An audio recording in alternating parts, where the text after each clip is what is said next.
Hello, this is Brian Shannon from Alpha Trends Blogspot. Today is Thursday, September 13th, 2007. The market's closed. S&P 500 finished with a gain here I'm showing of 98 cents or 0.66%. So we got a real nice gain in the S&P 500 today, and it did push us back above this declining 50-day moving average. And again, it's not just the direction, where the market closes in relation to a moving average, but what's the direction of that moving average? The direction of the moving average is still lower, so it tells us we want to be careful in here. In particular, when we look at the way that this rally has occurred. We saw that the market gapped down and traded heavy volume last Friday, and then Monday, Tuesday, Wednesday, Thursday saw diminished volume each day as the market was getting stronger.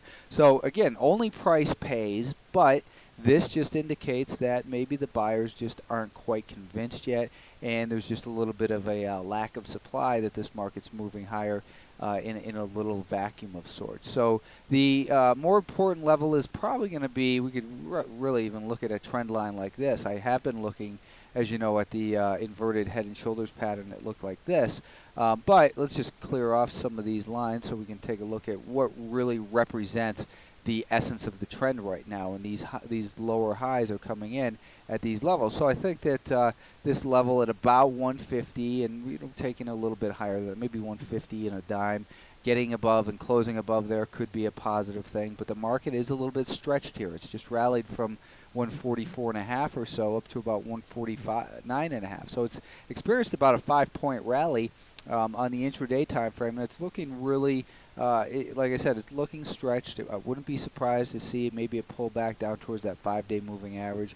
If that were to happen, it would just build more energy for an eventual break past that level. So we do have encouraging signs here in the daily time frame with these higher lows, and if we can, just pull back one more time and then build for a breakout, that would be the best bullish scenario. Someone asked me yesterday, is that a potential scenario that the market just takes everyone off guard here, and people are focused on these fundamental headlines that may not look so good, but what would take the most people off guard would be maybe a breakout and a push to new highs. That's definitely a possibility, and I'd like to see it occur first by seeing a pullback, though, and then that breakout. If we look at the 1-minute time frame, you can see that sellers did come in late in the day with some volume, and it did push the market on a closing basis below the volume-weighted average price. That's what this this dotted thick moving average is. It's the average price the market traded at during the course of the day.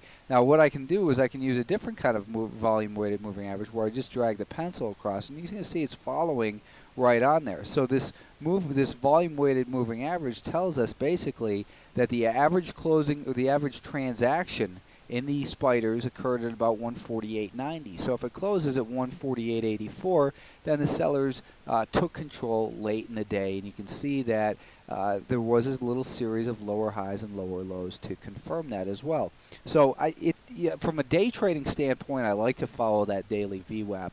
I also look at it on a 5-minute time frame. The average closing price over the last 5 days was 146.82, and this is a tool that, as far as I'm aware, is unique to Realtek.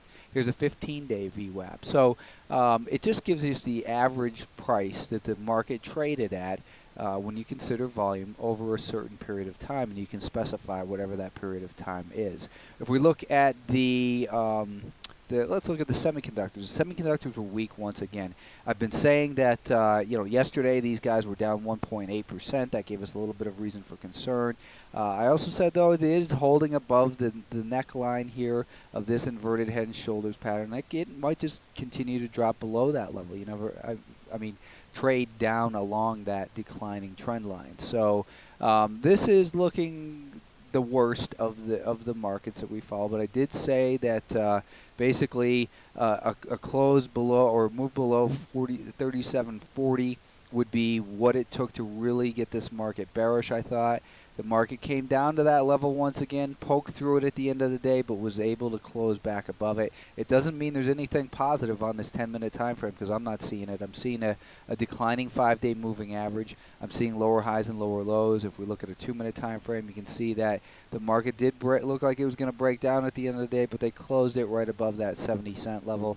And looking at the daily, the 1-minute time frame here, you can see that the sellers did come in at the end of the day. And the sellers coming in at the end of the day is a pattern we've been seeing the last 3 days, 4 days really in a row. So all week we've been seeing that in semiconductors, and that just means that there's a constant source of supply looking to get out of this, it seems, at the end of the day, and that could lead to further trouble. So continue to view this as an important level. About 37, let's just call it 37.30. I'm going to move it down a little bit just because it has probed below that level a little bit today. But really getting below 37.30 and staying below that level for more than 10-15 minutes, I think, is a reason for more concern for the semiconductors. And the IWM, the Russell 2000, you know, we had a positive day today in that it closed up a dime or 0.13%. But you can see this red candle indicates that this is where the market opened, this is where it closed,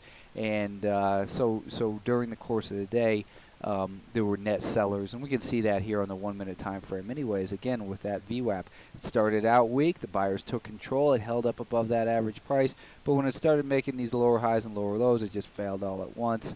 Rallied up, and it came down on heavy volume. The biggest volume will tend to occur near the turning point, so we see increasing fear, then finally a puke here. Market rallies up a little bit on lighter volume, and then we get a little bit more sustained volume as the market dropped once again. So the IWM is clearly the worst. I was hoping that we could get above 78 bucks a share in the IWM, saying that that was the minimum level that it needed to take out to stabilize above that level. It looked encouraging for part of the day, but boy, you can't stick with an opinion. You have to trade what you see unfolding in front of you each day. And this may have trapped enough buyers in here that we could see a pretty good failure from this level. We did, and here's another reason to look at the direction of these moving averages. The direction of the 5-day moving average was lower.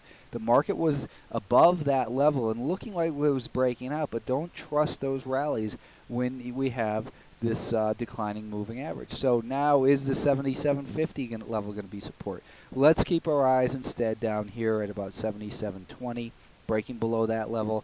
I think that's going to be trouble for this market. Back below 77.20, I think that's when we start to see it break down and possibly test this low and maybe even these lows and continue lower. Again, keep your eyes on these weekly charts. They look terrible. You can't trade based on the weekly time frames. You can invest based on the weekly time frames, but the analysis that I'm talking about is technical analysis based on short-term trading, and it's just looking like this short-term trend could start to turn lower once again, and that could really push this weekly time frame to look a lot worse than it does right now.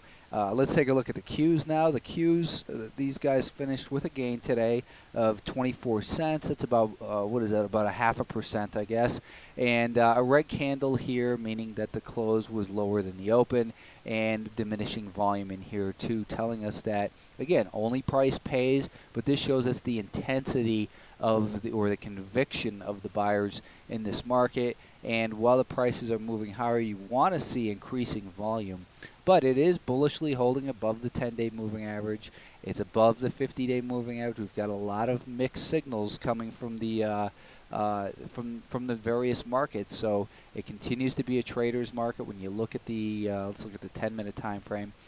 This market didn't really show much progress the way the spiders did today, and I think maybe that was dragged or they were held back by the semiconductors. Let's keep an eye on where how this market reacts near the 5-day moving average. If it pulls back to that level, it's at about 48.70. So let's look at that as a potential support level, and breaking below that level, then we've got to consider that maybe these lows right in here near 47.50 and possibly 48.50, I guess that was 48.50, and then maybe down towards this level.